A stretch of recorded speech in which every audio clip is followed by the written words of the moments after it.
Good morning, friends. I'm Allison Wiley, and I live in the Mount Tabor neighborhood, which is relevant to my story because I'm going to talk about organizing my neighborhood.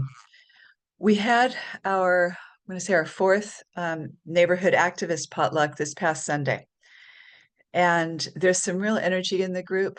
We talk about the rallies that are coming up and the rallies that we've gone to, and do we want to go together to them? And then one person brought in a lot of new information. She was new to the group. The background is that we were doing neighborhood potlucks for some time before Thor and I decided that we're going to specifically do activist potlucks. And given the situation of rising authoritarianism, it's clear to us that we don't just want to socialize with our neighbors. We want to be strengthening ourselves. And the template that I have in my mind is the civil rights movement. And it was largely churches acting together that made the civil rights movement effective. I'm going to make a pitch here for groups. And not everybody necessarily has neighbors that are going to be your group, but I'm specifically saying that we need to work in groups as we resist the authoritarian and deeply racist regime, because I think that one-to-ones are not enough. We're not powerful enough in just one-to-ones. When I have done one-to-ones, the times that they have made me a more effective activist has been when I'm developing relationships within a group, such as my church or Eco-Faith. When I've done one-to-ones simply with people who are interested or who maybe shared values with me, I did not find that to be effective. It didn't really move me forward. I'm not sure if it moved them forward either.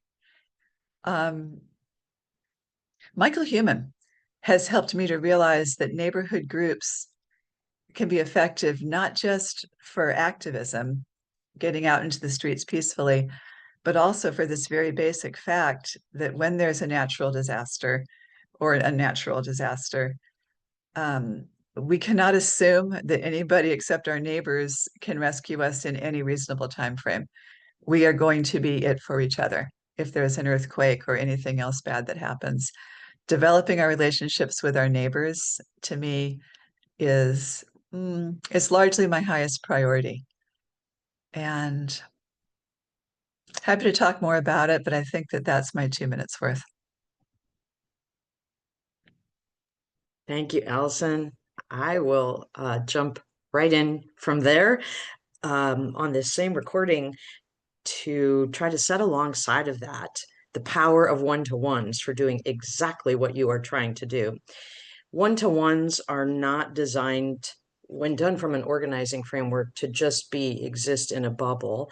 One-to-ones, I'm like imagining you, Allison, having one-to-ones with your neighbors, talking about their deep self-interest, learning about who's got different gifts for what.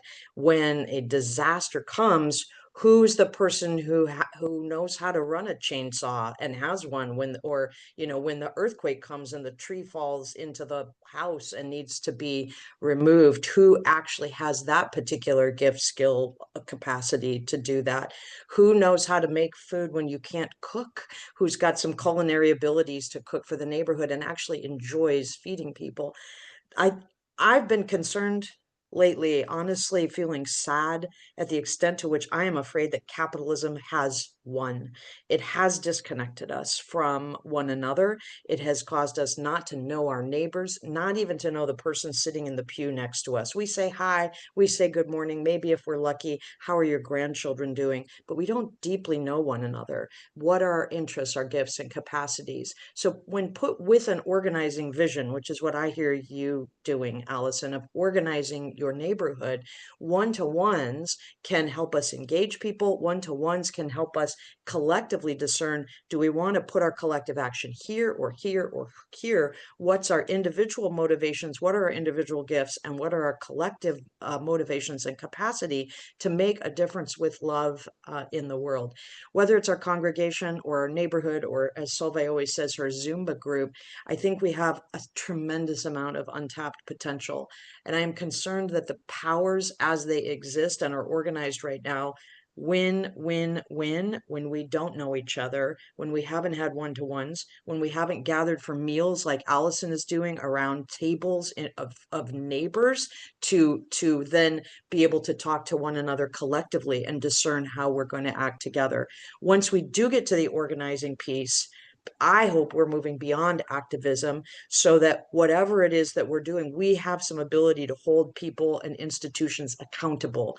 And for me, I'm going to be there for the next No Kings rally for sure. But until we start organizing actions where we've got leaders there and we say, will you do this, this, and this? And we know that the people there are organized to hold those people accountable, then we're not really organizing to be able to make a difference. We're showing up and those leaders have no accountability as to whether those 5 million people are actually going to, if there's teeth there, to hold them accountable to what they're saying that they're doing.